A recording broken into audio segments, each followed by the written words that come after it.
ഇന്ന് നമ്മൾ നോക്കാൻ പോകുന്നത് കേസ് സ്റ്റേറ്റ്മെന്റ് സ്യൂഡോകോഡിൽ എങ്ങനെ എഴുതുമെന്ന്.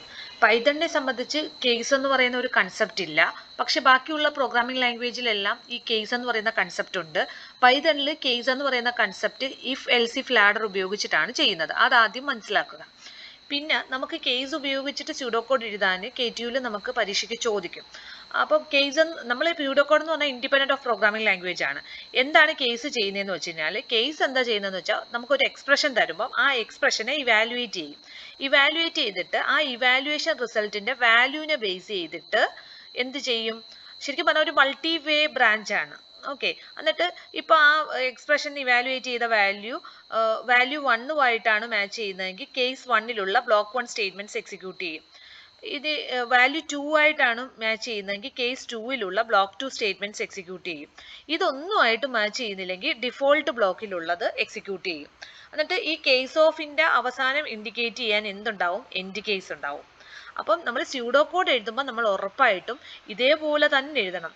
കേസ് ഓഫ് എഴുതണം, എക്സ്പ്രഷൻ, ഇവിടെ എന്താണ് നമ്മുടെ എക്സ്പ്രഷൻ ഇവാലുവേറ്റ് ചെയ്യേണ്ടത്, ആ എക്സ്പ്രഷൻ, പിന്നെ ഓരോ കേസുകളും എഴുതുക. ഈ കേസുകളൊന്നും മാച്ചായിട്ടില്ലെങ്കിൽ ഉള്ള കേസ് ഡിഫോൾട്ട് അത് എഴുതുക. ഈ കേസ് ഓഫിന്റെ അവസാനം ഇൻഡിക്കേറ്റ് ചെയ്യാൻ എൻഡ് കേസ് എഴുതുക. ഇഫിന്റെ അവസാനം ഇൻഡിക്കേറ്റ് ചെയ്യാൻ എൻഡ് ഇഫ് എഴുതുന്നത് പോലെ കേസ് ഓഫിന്റെ അവസാനം ഇൻഡിക്കേറ്റ് ചെയ്യാൻ എന്ത് ചെയ്യുക? എൻഡ് കേസ് എഴുതുക.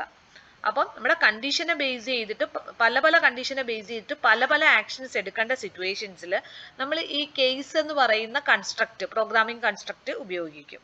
അപ്പോൾ ഇത് ഇൻഡിപെൻഡന്റ് ഓഫ് പ്രോഗ്രാമിംഗ് ലാംഗ്വേജ് ആണ്. അപ്പം നമുക്ക് പൈത്തണിൽ ഇതില്ല, കേസ് എന്ന് പറയുന്ന ഒരു പ്രോഗ്രാമിംഗ് കൺസ്ട്രക്റ്റ് ഇല്ല. ഇവിടെ നമ്മൾ ഇഫ് എൽസ് ഇഫ് ഉപയോഗിച്ചിട്ടാണ് ഇത് ചെയ്യുന്നതെന്ന് നമ്മൾ ഓർത്തിരിക്കുക.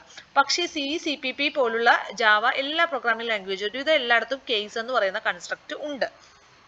ഇനി നമുക്ക് നോക്കേണ്ടത് ഒരു എക്സാമ്പിൾ എങ്ങനെയാണ് നമ്മൾ സ്യൂഡോകോഡ് എഴുതുന്നതെന്ന്. ഇപ്പം നിങ്ങൾ നോക്കുകയാണ്, ഒരു ഡയറക്ഷൻ നമുക്ക് റീഡ് ചെയ്യുന്നു. ആ ഡയറക്ഷന് കറസ്പോണ്ടിങ് ആയിട്ട് നമ്മൾ എങ്ങനെയാണ് കേസ് ഉപയോഗിച്ചിട്ട് സ്യൂഡോകോഡ് എഴുതുന്നതെന്ന്. ഉദാഹരണമായിട്ട് നമ്മൾ ആദ്യം എന്ത് ചെയ്യണം? പ്രോഗ്രാം സ്റ്റാർട്ട് ചെയ്യണം. ഇനി നമ്മൾ ഡയറക്ഷൻ റീഡ് ചെയ്യുന്നു. ഇനി നമ്മൾ കേസ് ഓഫിൽ കയറുന്നു. ഈ ഡയറക്ഷൻ DIRന്റെ വാല്യൂ n ആണെങ്കിൽ നമ്മൾ എന്ത് കൊടുക്കുന്നു? നോർത്ത് പ്രിന്റ് ചെയ്യാൻ കൊടുക്കുന്നു. എന്നിട്ട് നമ്മൾ ഈ പ്രോഗ്രാമിൽ നിന്ന് പുറത്തെടുക്കാൻ വേണ്ടിയിട്ട് ബ്രേക്ക് സ്റ്റേറ്റ്മെന്റ് കൊടുക്കുന്നു. ഇനി അതല്ല, നമ്മൾ റീഡ് ചെയ്യുന്ന ഡയറക്ഷൻ S എന്ന് പറയുന്ന ഒരു വാല്യൂ ആണ് എങ്കിൽ നമ്മൾ എന്ത് ചെയ്യുന്നു? സൗത്ത് എന്ന് പ്രിന്റ് ചെയ്യുന്നു, ബ്രേക്ക് ചെയ്ത് പുറത്തിറങ്ങുന്നു. ഇനി ആണെങ്കിൽ നമ്മൾ എന്ത് ചെയ്യുന്നു? ഈസ്റ്റ് എന്ന് പ്രിന്റ് ചെയ്യുന്നു, ബ്രേക്ക് ചെയ്ത് പുറത്തിറങ്ങുന്നു. ഓക്കെ, W ആണെങ്കിൽ വെസ്റ്റ് എന്ന് പ്രിന്റ് ചെയ്യുന്നു, ബ്രേക്ക് ചെയ്യുന്നു, പുറത്തിറങ്ങുന്നു. ഇതൊന്നും അല്ല എങ്കിൽ ഡിഫോൾട്ട് കേസിലോട്ട് വന്നിട്ട് പ്രിന്റ് ഇൻവാലിഡ് ഡയറക്ഷൻ കോഡ് കൊടുക്കുന്നു. ഇനി കേസ് ഓഫിന്റെ അവസാനം ഇൻഡിക്കേറ്റ് ചെയ്യാൻ എൻഡ് കേസ് എഴുതുക. പിന്നെ നമുക്ക് ഒരു കാര്യം കൂടി എഴുതുക, സ്റ്റാർട്ട് ചെയ്ത പോലെ തന്നെ എന്ത് ചെയ്യുക? സ്റ്റോപ്പ് ചെയ്യുക. ഇത്രയുമാണ് നമുക്ക് കേസ് ഓഫിനെ പറ്റി സ്യൂഡോകോഡ് എഴുതുന്നത് എങ്ങനെയാണെന്ന് പറയാനുള്ളത്. അപ്പോൾ ഇതിന്റെ ഒരു ക്വസ്റ്റ്യൻസ് KTU ചോദിക്കാൻ സാധ്യതയുണ്ട്. നമുക്ക് ആ ക്വസ്റ്റ്യൻസ് അടുത്ത വീഡിയോയിൽ സോൾവ് ചെയ്യാം.